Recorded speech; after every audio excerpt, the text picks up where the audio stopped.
উড়ে উড়ে যায় পর্বত চূড়া হয়ে আড়ালে হারায়। জানো জান্নাতুল, এবার রমজানে আমাদের স্কুলে 1 মাস বন্ধ থাকবে। খুব ভালো হবে, রোজা রেখে বেশি বেশি করে ইবাদত করতে পারবো আমরা। হ্যাঁ, তুমি ঠিক বলেছ মাইসা, কিন্তু প্রতিদিন এভাবে গল্প করতে করতে স্কুলে যাওয়াটা অনেক মিস করব আমরা।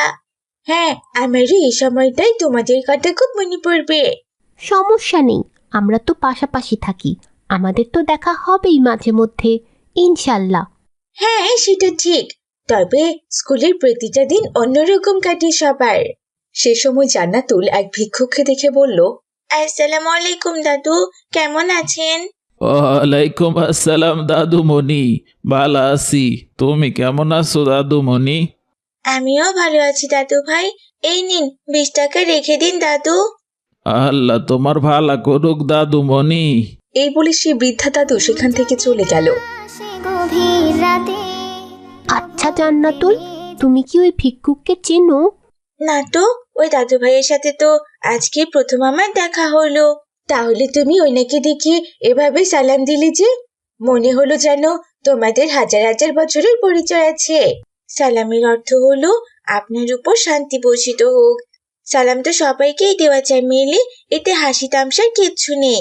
তাড়াতাড়ি চলো, আমাদের স্কুলে দেরি হয়ে যাচ্ছে। হ্যাঁ হ্যাঁ, তাড়াতাড়ি চলো। নতুন ছবি আঁকে দেখবো তোমায় দু চোখ ভরে স্বপ্ন রাশি রাশি। তুমি আসমানে থাকো প্রভু, আমি জমিনে। আসসালামু আলাইকুম দপ্তরি চাচা। ওয়ালাইকুম আসসালাম জান্নাতুল মা, তুমি কেমন আছো মা? আলহামদুলিল্লাহ, আমি ভালো আছি চাচা। আপনার শরীর কেমন আছে চাচা?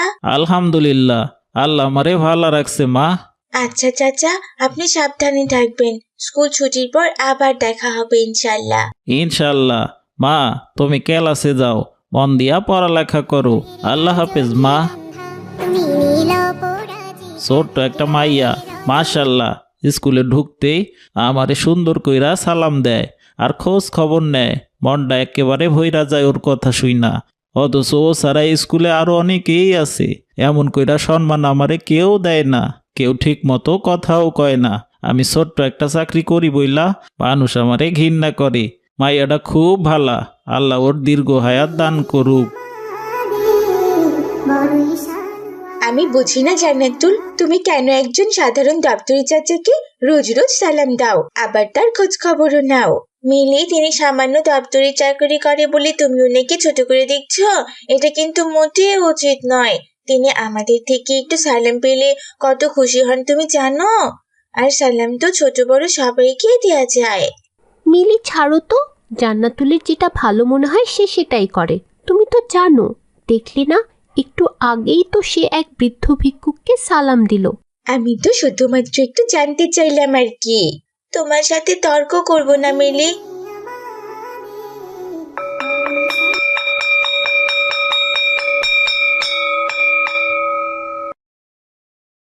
আরে জান্নাতুল কোথায়? ওকে তো দেখছি না। ও কি আমাদেরকে রেখে চলে গেল? জান্নাতুল তো কখনোই এমনটা করে না। চিন্তা করছো কেন মিলি? হয়তো আন্টি এসে ওকে নিয়ে গেছে। চলো আমরাও বাড়ি যাই। হ্যাঁ, ঠিক বলেছো। বেশি দেরি হলে আমার মা বাবা রেগে যাবেন আমার উপর। কিন্তু জান্নাতুল এটা কি ঠিক করলো? আমাদের অন্তত বলে যেতে পারতো। বাদ দাও তো মাইসা, হয়তো ওর কোনো বড় কাজ ছিল, তাই এমনটাও করেছে। চলো, আমরাও চলে যাই। মধুর বাণী আমি যখনই